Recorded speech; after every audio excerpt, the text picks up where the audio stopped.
Саламатсыздарбы? Номер 75 мектеп гимназиясынын тәрбие жөнүндөгү орунбасары. Бүгүнкү өтөтүн сабагыбыз казак тил грамматикасы. 4-чү А сыныбы. Саламатсыздарбы балдар? Саламатсыздар. Ал сабагыбызды бастай коелу. Көңүл күйүңүз кандай балдар? Жакшы.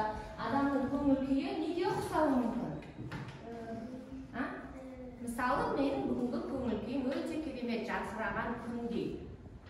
Дастан, сен айта кош, көңүл күйүң кандай? Орнан туруп айта. Тамаша, я?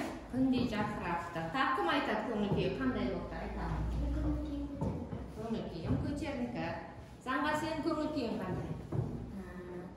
Керемет. Керемет. Жайрайсыңдар балдар. Ал бүгүнкү сабагыбызды ары карай жалгастыралы. Өткен сабактарды кайталоо, яғни үй тапсырмасын сұрау арқылы ыстық, орындық деген әдісті қолданамыз. Ыстық, орындық дегеніміз, орныңыз ыстық болып тұрады. Тез-тез тұрып жауап беруіңіз керек. Түсінікті ма? Ал бірінші тапсырма. Сөйлем дегеніміз не? Сөйлем дегеніміз бір немесе одан да көп сөйлемдерден құралады. Айтамыз, сөйлем соңында бір тыныс белгісі болады. Сөйлем неден құралады? Сөзден құралады. Дұрыс. Сөйлем қандай әріппен басталады? Бас әріппен басталады. Жарайсың. Сөйлемдегі сөздер қалай жазылады? Қазақша. Қазақша дейді. Дұрыс. Келесі. Бөлек-бөлек. Яғни бір-біріне бірікпей бөлек-бөлек жазылады әрбір сөздер. Сөйлем аяқталған соң қандай тыныс белгілерін қоямыз? Нүкте. Одан кейін сұрақ белгісін тағы жарайсыңдар. Аяқталу мақсатына қарай неше түрге бөлінеді? Үш түрге бөлінеді. Кім айтады? Айтады. Үш түрге бөлінеді. Қандай? Кәусар айта қойшы. Епті сөйлем. Хабарлы сөйлем. Сұраулы сөйлем. Жарайсыңдар. Сөйлемнің түрлері, яғни қандай екен? Есте түсіреміз. Сұраулы сөйлем жарайсыздар. Яғни біз сөйлемді алдыңғы сыныптарда да өткен болатынбыз. Бұл сендердің естеріне түсіру мақсатындағы.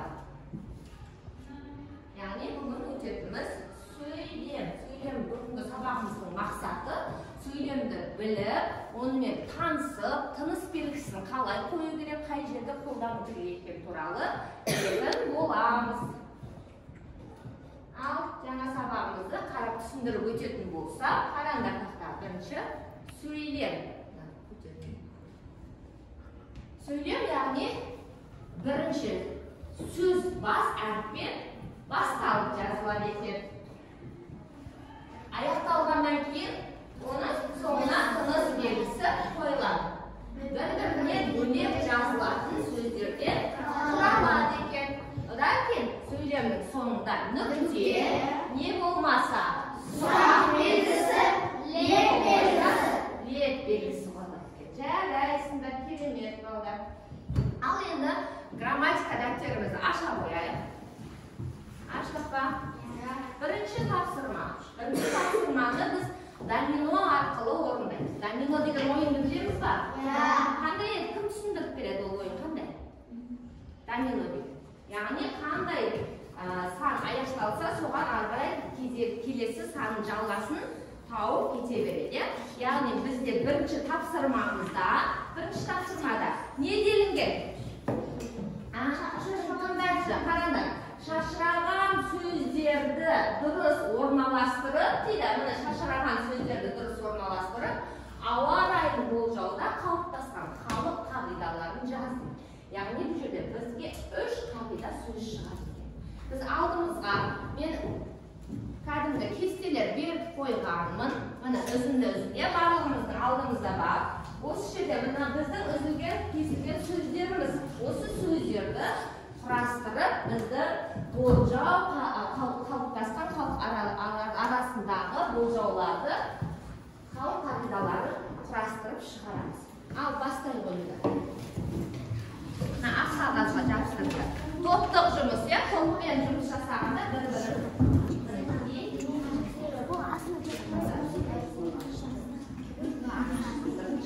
Қасына жақындатып сөйлем шығу керек, балалар.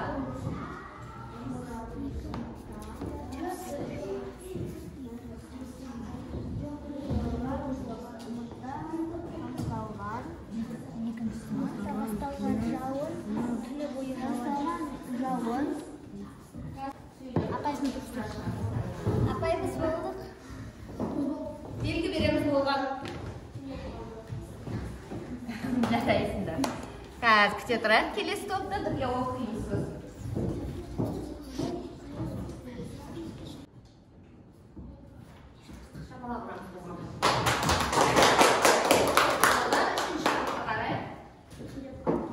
Енді оқып шайышқан бірінші мына топ болды. Оқи ғой.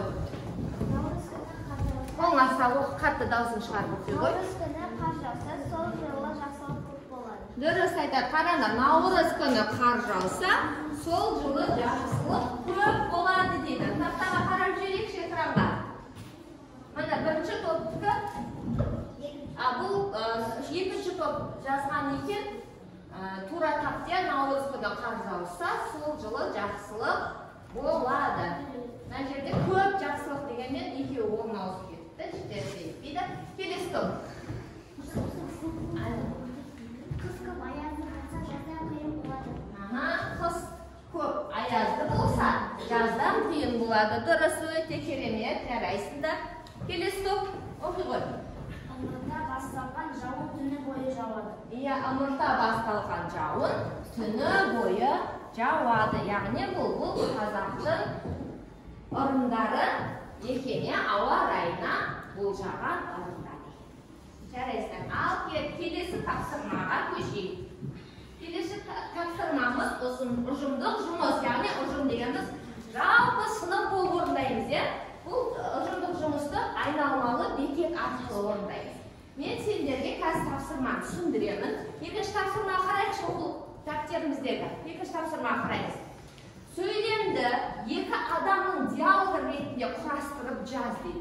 Әр сөйлемнің соңына тыныс белгісінің тиісісін қойыз дейді. Диалог сөз дегеніміз не? Еске түсіріп жүрейік. Диалог сөз дегеніміз екі адамның бір-бірімен сөйлесуі. Екі адамның бір-бірімен сөйлесуі. Жарайсыздар. Диалог не арқылы жазылады? Сызықша, яғни дефис арқылы жазылады. Жарайсыздар. Енді бұл тапсырманы қалай орындаймыз? Бері қараймыз. Қазір бірінші топ, бірінші топты мына жақтан бастайықшы. Бірінші тобымыз мына ақ қағазға бірінші адамның сөзін жазып береді. Бірінші адамның сөзі қайсы? Бірінші адамның бірінші топ жазып береді, одан кейін сендерге береді. Сендер екінші адамның жауабын жазасыңдар. Мына жақ үшінші адамның жауабын жазады. Сонда диалог сөйлем құралады. Дұрыс па? Ал бастайық. Бірінші сөйлемді жазып, екінші топқа береміз.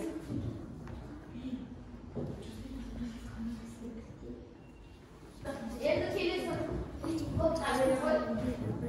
Екінші таба қойыңдар. Қараймыз. Ары қарай не? Не деп жазамыз?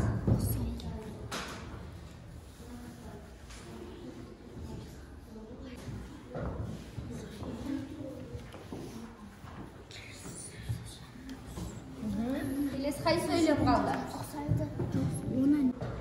Келесі топ. Яғни бұл аяқталғанша айнала береді. Айналмалы мектеп дегеніміз. Келесі ары қарай қай сөйлем жазылады? Жаза бер.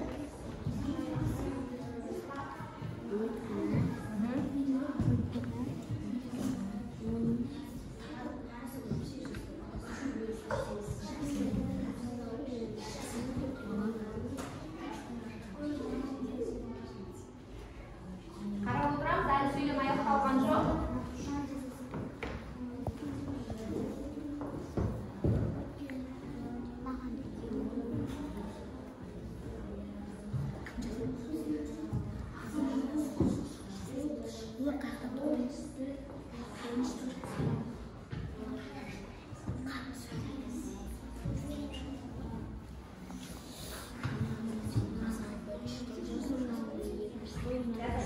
Жаза бер. Дәптерге орындап отырамыз, басқамыз.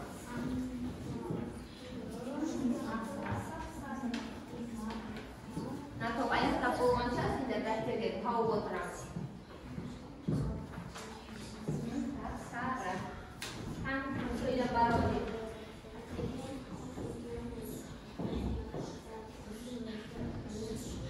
Келесі сызықпен ары қарай.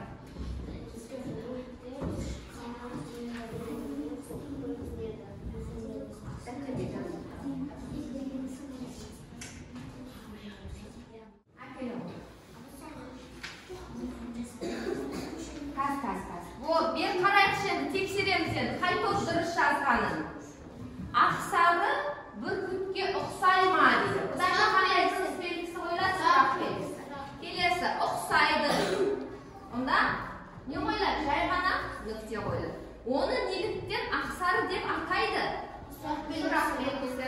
Өйткені оның аузында, аяғы да, балапандар сияқты сап-сары нүкте қойылады. Дұрыс айтасың. Әдемі құс екен ғой. Дұрыс. Ақсары жыртқыш құс. Нүкте. Ол тышқан қояндармен қоректенеді.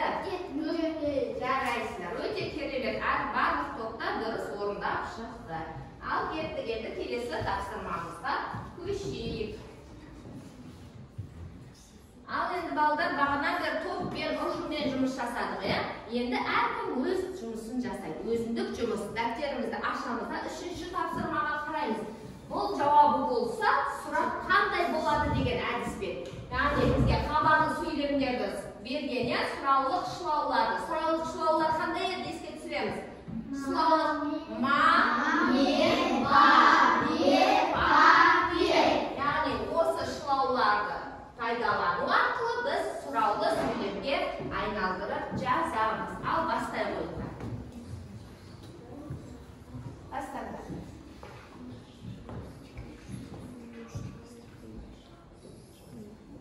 Кім алғашқы болады, маған оқып берулеріне рұқсат.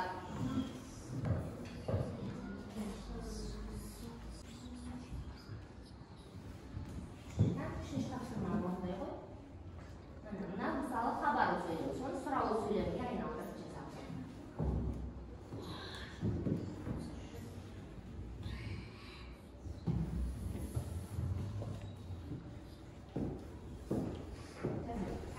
Біз жарысқа қатысамыз бар. Яғни қай шылауды аламыз оған? Ба деген шылау.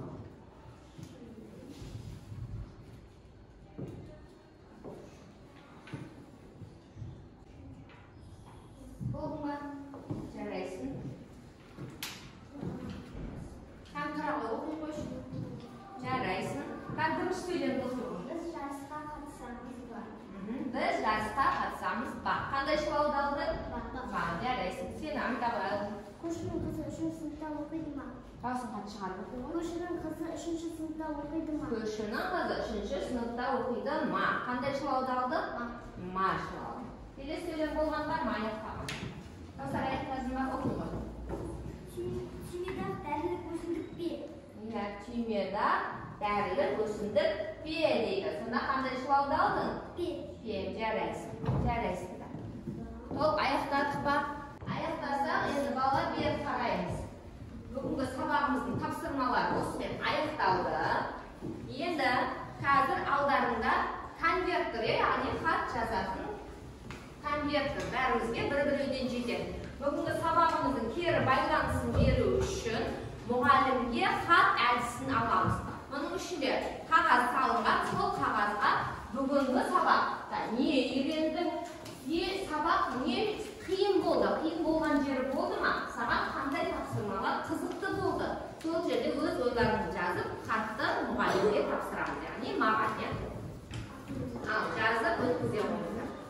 Оқып аяқталғандар маған өткізе қойыңдар хаттарыңды. Келесі енді ары үйге тапсырма ала қояйық. Үйге бүгінгі сабаққа өте керемет қатыстыңдар. Жарайсыңдар, сендерге көп рахмет.